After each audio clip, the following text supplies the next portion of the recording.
Welcome back, everyone. Today's episode's going to be a bit of a how to fix up. I had a small mishap the other day.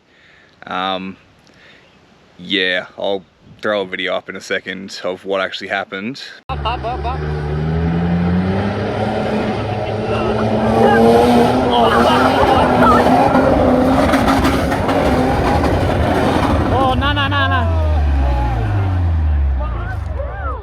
But to give you a bit of a rundown, as you can see, I have a lot of stuff apart at the minute. Pretty much what happened was I absolutely cooked my rear diff center. I've already taken it out. I'll throw another video up that I took on my phone when I did take it out. Well, I think I found my problem. And the fucking pinion is rooted. Ooh. Oh, look at that! As you'll see, it is buggered. So I've taken the center out as well as the rear housing off the transfer case, because I'm pretty sure I've done damage under there as well. But yeah, today's episode will be putting new diff center in and putting everything back together and hoping I haven't broken anything else. First thing I'm doing is I had a, as you can probably tell, pretty bad leak coming out of the rear seal for the transfer case. That's probably also what's caused some damage, so I just tapped that out of there from inside out with just a long extension and a hammer. Got a new one from Roadrunner Off-Road, and we'll tap that in next, and then we can put the rear housing back on and tidy all that up. Alright, new seal's in. I just used a hammer and just gently tapped around it to get it to seat. Now we'll get underneath the patrol and throw this back on. Alright, underneath the patrol, for those who haven't seen inside one before, that's the inside of the rear of the transfer case. I had oil leaking out of the seal, which obviously I just put in.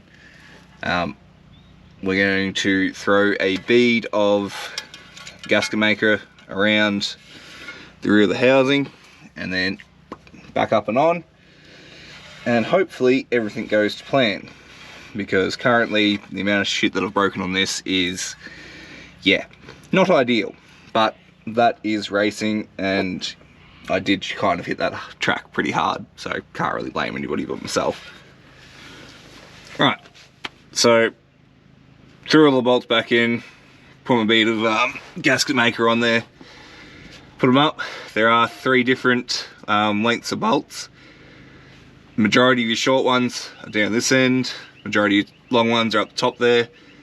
The one medium length bolt goes in there. There's also a long bolt that goes in there. If you are taking apart yourself, take all those off and grab a bit of cardboard, trace out the rough shape of your rear housing, poke holes in it, and then number them 1 through, I think it was 17 bolts total all the way around. There's also 3 plugs that you need to undo, which I'll put back together. They do come with little tabs that are sitting behind the bolts.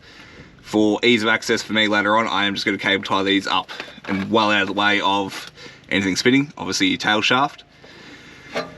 Speaking of which, to get your yoke, whatever you want to call it, off, it's a 32mm nut on the inside. I just use a large rattle gun leave the transfer case in neutral so you can move it, and yeah, rattle that off, and then you'll need I use the 3-jaw harmonic balancer puller, sorry, and just, yeah, pull that off. Getting it back on is so much easier, it just slides back on. I did have to give it a small tap just in between the studs to get it to seat, and then rattle on the rest of the way with the nut. So yeah, now that's done, we are going to move on to the missing piece. So for anybody who has never taken a rear GU or GQ, both the same, rear diff part, this is a H260. There are 2 different sizes. You got the H233, which is your standard smaller diff that come out in most of your patrols. They also run the same centers as what your front diffs run. All front diffs and patrols are the same. The only difference is, I believe it's the leaf spring TD42 utes. They come out with the H260, as well as the obviously 4.8 manual patrols.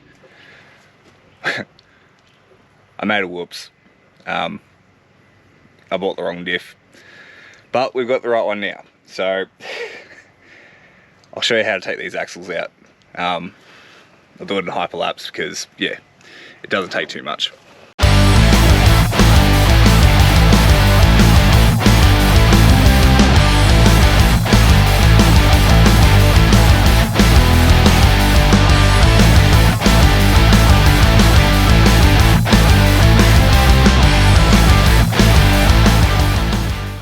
Alrighty, back onto the patrol.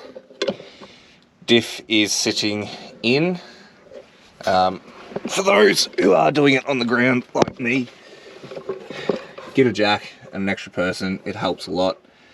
I just sat the actual diff up on the jack, jacked it up so I didn't have to lift it because these are bloody heavy, and then just wiggled it into position. So yeah, now we will put all the bolts back in. That can be a little bit of a challenge because bolts don't like to line up all the time. But yeah, I'll hyperlapse that as well so we can get through it a bit quicker.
Alrighty guys, so that is everything. All your tail shaft bolts, nuts, 17s. Yeah, just do them up as tight as you can get them.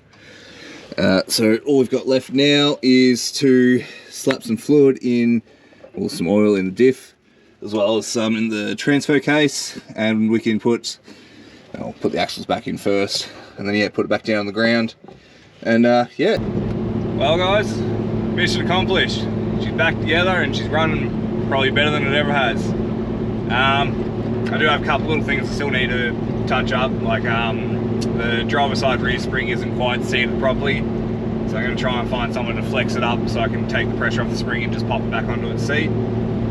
But yeah, I can't complain, everything feels good. I'm sitting on, yeah, 100 k's now, and apart from a little bit of tyre noise, it's perfect. So yeah, this was a little bit of a slap together video. Unfortunately, I've kind of been in and out, chasing parts up, doing whatever, as well as half the time I forgot to bring the camera, other half the time wasn't charged.